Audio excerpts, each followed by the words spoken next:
Man, I don't know. Call it what you want. I need a second opinion.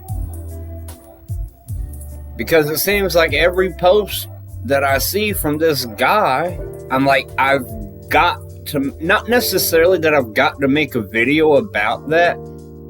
It elicits such a powerful response. And I can't post in the forums anymore.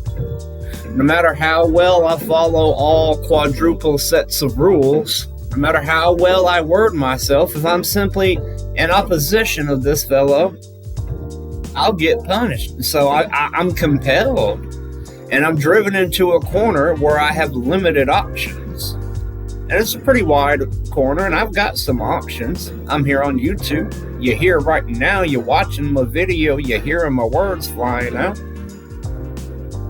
But we are in. So glad the Cyclops got scrapped. Y'all remember Darth Cervantes?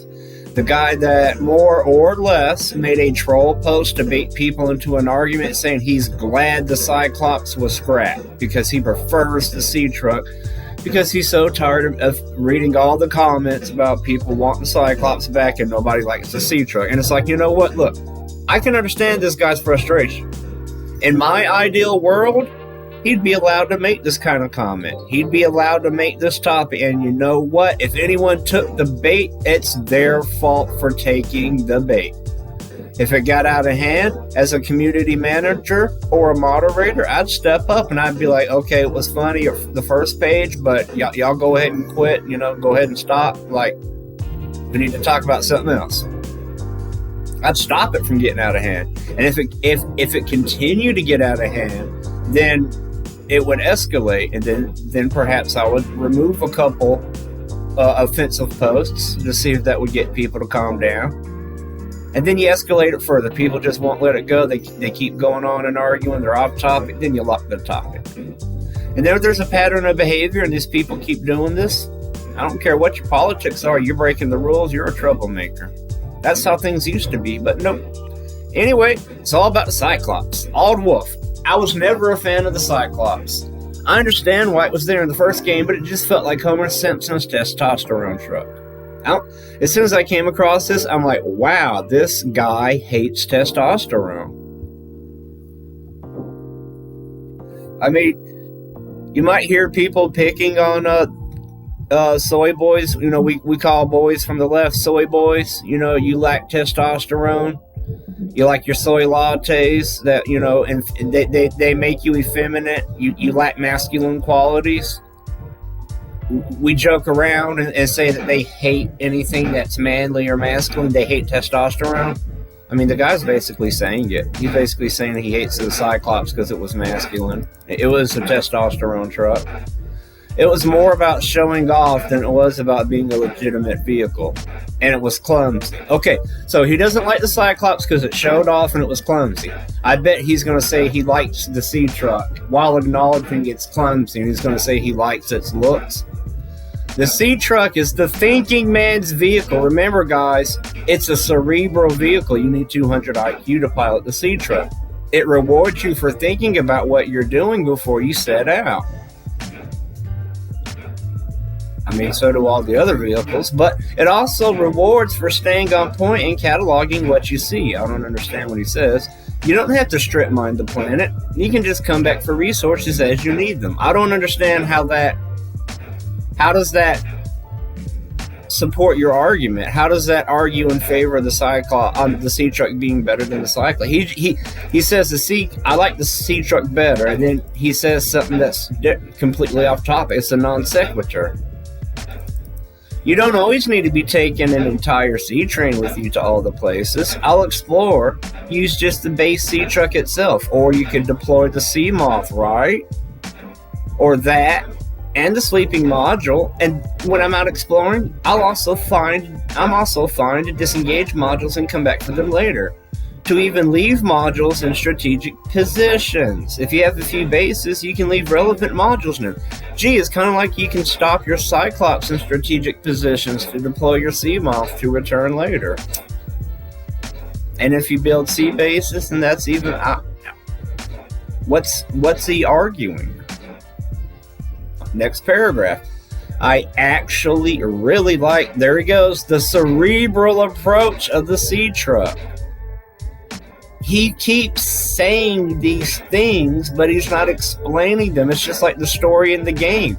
The story states that these things happen for this reason. And then the reader's like, how or why? And the story's just like, it happened. Whew. I also like that I can move that vehicle with some amount of grace. In other words, in order to operate the sea truck with grace, you have to remove the modules, which is the equivalent of, in order to pilot the Cyclops with grace, I get inside my sea moth and I zip away, right? The act of discharging modules in your sea truck is the act of ditching the Cyclops and entering your sea moth. It's the same thing. You can't argue the sea truck is better than the Cyclops because it can get into small spaces, because in order to get into those small spaces, it has to disengage the modules that gave it the quote-unquote feel of a Cyclops. Without any of its modules, a sea truck cabin is nothing like a Cyclops. It is a sea moth. People will say that in defense of the sea truck, yet they'll ignore that same fact when they bring this up. It doesn't make sense. Final paragraph.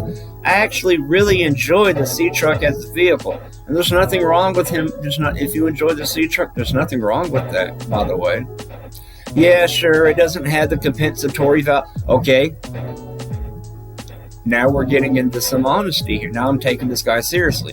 It doesn't have the compensatory values of the Cyclops, but I don't want or need that anyway. Boom! I've got some credibility. I found the diamond in the rough. This guy's got a genuine thing to say that I'm like, you know what? Boom, that's right. I'm fine with that. He doesn't like this. He doesn't like the sea truck. Fine. He acknowledges and understands an advantage that the Cyclops has, but he doesn't want that advantage, and he doesn't need that advantage. That advantage does nothing for him. I don't got a problem with that. You should have led with this to begin with. I'm fine with my dinky sea truck, which is actually useful. This final paragraph, we've went on a small little sidetrack journey with this guy. In the back of my mind, I'm thinking, like, I really hope I'm not stalking this dude, but I'm not. This guy's coming out on a public forum, and believe me, if you're in any public social common space, if you're in a neighborhood, like if you're in a cul-de-sac, and you got some people out grilling, you got some people out on their porch, you got a whole bunch of kids out in the street, you go out in the middle of that cul-de-sac and you shout something stupid at the top of your lungs, there were a series of steps that you took to get to that point. And you better be aware that if anyone around you has something to say about that, you put yourself in that position. You better be prepared for what people have to say, right? Don't go out into Walmart and say some dumb shit and then be like, why is everyone looking at me? I got First Amendment rights. Yeah. And people also have the right to respond to your freedom to say dumb and stupid shit. Your First Amendment right does not make you exempt from the consequences of what you say. But this last thing this guy said, valid as fuck. I can put strong value behind that. This guy, if he, you know what, he could have led with this. If this would have been one of the first things that I read from this guy, wouldn't even a snowball this far. This whole topic, it's all from Darth Cervantes. Sea truck and Cyclops, sea moth and Cyclops, sea truck and sea moth, and this, that, and the other, prawn suits in the middle. Give those a quick read. I'm gonna do a quick skim on here on these videos. Yeah, I think Unknown World saw that Darth Cervantes was trolling. And you know, Cervantes, I've trolled before too. You can be trolling for the right reasons, but you gotta own up to it. And he doesn't, which is his right. Pause and read. That's the end of the video. Bada bing, bada bing, bada bing, bing, bing, boom, boom. Alrighty. Man, you give me free content, AuldWolf. Y'all take it easy.